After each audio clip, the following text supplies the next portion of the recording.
First up is a new film called Argylle, and it is directed by Matthew Vaughn. And I'm a pretty big Matthew Vaughn fan. I love Kick-Ass. I love the first Kingsman film. I even like the second Kingsman film. I think he did a great job adapting Stardust. But the important thing to note here is that he didn't write Argylle. And I think that is probably where a lot of some of the issues lie. It's a pretty uneven spy thriller film. I like the concept a lot. The idea is that Bryce Dallas Howard plays this character called Ellie Conway. She is an author who has managed to write this series of spy novels starring, this fictional hero who's basically like a James Bond called Argylle, who's played by Henry Cavill, which... Let me just point out, Henry Cavill is the most oddly shaped human being I've ever seen. He also has this terrible haircut in the film. It's a part of the premise and plot, but oh my goodness, I was just like, what am I looking at here? But anyway, so this author writes these spy novels, and it turns out that she's a very good writer, and that these spy novels are pretty predictive, and so actual spies end up coming to kidnap her or save her or, whatever it is, in order to enlist her help in trying to figure out the end of this, spy plot mystery, etc. Again, pretty good premise. Really good cast. Like I said, you've got Bryce Dallas Howard. You've got Sam Rockwell as one of the spy agent people in the real world. Henry Cavill as the fictionalization of Argylle. John Cena is one of the characters. Dua Lipa. It's got Bryan Cranston, Sophia Boutella, Ariana DeBose, Catherine O'Hara, and Samuel L. Jackson. So again, you've got a really great director and a really great set of actors. The script and the story structure is where it sort of falls apart. Like the first 20-ish minutes of setup, I was like, oh, okay, we get it. There are efficiencies they could have taken. And then when Sam Rockwell showed up, he brought an energy to it that was like, oh, all right, I am now into this. The tone of it is a bit all over the place. Matthew Vaughn is known for his action. I think the action here speaks pretty well. There's this whole gimmick where Bryce Dallas Howard's character takes her cat with her, and it's strange. You get to see like cat vision at some points, which is, it's a little gimmicky. But I think the biggest challenge with this is that it loses itself in the storytelling, in some of the convoluted conceits. It had a premise, but it wasn't quite able to follow through with it. It's 2 hours and 20 minutes. It feels that long. I think if they'd shaved a good 30 minutes off this and made it like sub 2 hours, it would have been a really tight movie. But because they're adding in all of these like strange, homages to certain bits and pieces, it was messy, but not in a fun way. And so I want you to temper your expectations when you go to see it, because I think, they say, ooh, from the latest film from Matthew Vaughn, and you go, I'm expecting a Kingsman or a Kick-Ass. It's not quite there because, the writer, this is not to say it's like the most poorly written thing ever. I had some chuckles. I liked the action. But the writer is a guy called Jason Fuchs, who is, I was looking at his credits, and his very first credit is in Flipper as an actor, as a child actor.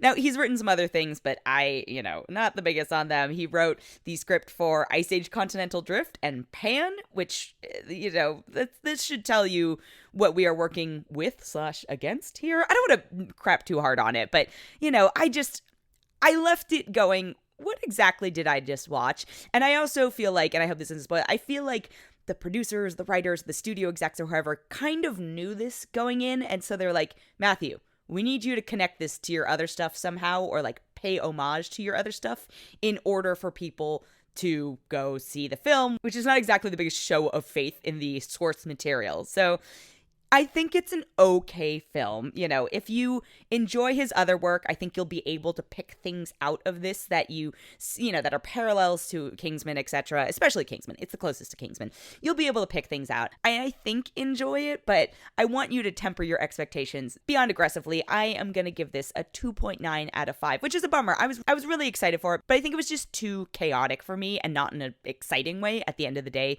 to give it a higher score. The next film I have is called Scrambled, and this one came a little out of left field for me. I hadn't heard a ton about it, but it is written by, directed, and stars Leah McKendrick. Wasn't familiar with her before. She plays a woman in her 30s. She is 34, to be specific. And her friends are all going through various stages of life. She is still single, and so she goes on a journey to freeze her eggs. And I think the thing I appreciate the most about this film is that this is something that I feel like people don't talk about enough, and I am an egg evangelist for sure. If you are a friend of mine and I've made you freeze your eggs, you know what I'm talking about. An eggfluencer, if you will. So having, full cards on the table, having gone through the experience myself, there are a lot of things in this movie that I was like, dang, that's a very accurate portrayal of what it is like. I would hope that my life was not as sort of messy as hers was when she goes through the process herself. But, I also worried because some things were very accurate. Some things, of course, are, dramatized because it is a film. And I want to make it clear because, again, like, I'm so pro doing it. The younger, the better. If you can afford it. I'm lucky enough that I was, able to afford to do it. Thank you, work at the time. But anyway, this is a tangent. So it's a comedy. I want to make that clear. It does have dramatic moments, but it is mostly a comedy. It's also basically about a single woman in her 30s finding her way in the world. And so I think it is a little bit evocative of like a single version of Bridesmaids in some ways. Not as strong an ensemble, but I think some of the moments that shine the most to me are when she's with her friends and kind of going through the Rolodex of guys who, while she is doing this process, she's like, well, maybe there's somebody out there who could be, the biological father, and I don't have to do this part. But I'm digressing a tiny bit, again, which tells you how much I actually enjoyed this movie because it made me think about other things. So Leah McKendrick stars as the main girl. Ego Wodum from SNL plays her best friend. Andrew Santino plays her brother, which, by the way, they're both redheads, Leah McKendrick and Andrew Santino, but they are also mixed, like some sort of Latinx Hispanic and white. And I was like, I've never personally met anybody who falls in that category, but they both look not that, especially Andrew Santino, but, who am I to judge? Adam Rodriguez stars in it. Clancy Brown plays her father, and I think he did such a good / bad job embodying, an accurate job embodying like a guy who just doesn't understand how this process works and how stressful it can be as a single person and, especially a woman and the costs and all these things. Again, there are so many moments in this that are very accurate, and I had to think about, do I feel comfortable and safe recommending this to the people who I've also recommended they freeze their eggs, because will this be too triggering? At the end of the day, I don't think so. I don't want it to scare anybody off, but I think there's enough humor and heart in this. It, again, kind of like Argylle, it is uneven, but I think it's much smoother as an overall experience than something like Argylle. Also, I will acknowledge I didn't go in with as aggressive expectations because I didn't know a ton about it. I was honestly expecting it to be pretty bad, but I had a very enjoyable time. It was a nice, fun surprise, so I'm going to give this a 3.9 out of 5, but I give Freezing Your Eggs a 5 out of 5, and I recommend that. The next film I have is called Orion and the Dark, and it is an animated film. It is out on Netflix, and it is from DreamWorks, and speaking of the importance of screenwriters, one of the writers of this film is Charlie Kaufman. That is the same Charlie Kaufman who does the very existential, esoteric, neurotic as hell live action films. And so, it works. It works in this. I think the moments that shine the most, puns intended, of Orion in the Dark are the weird kind of, adult-oriented, neuroses-driven moments. It is theoretically a family-friendly film. It is family-friendly, of course, but it centers around this kid named Orion, who is voiced by Jacob Tremblay. He is afraid of the dark and pretty much every other thing in the world, in fact. I was trying to figure out, are younger audiences going to resonate with his neuroses? And I'm sure there are some younger folks out there who are already dealing with this level of anxiety, and I hope that seeing it reflected on screen will help them feel more seen versus just exacerbating their existing feelings towards it. But I cannot speak to that experience.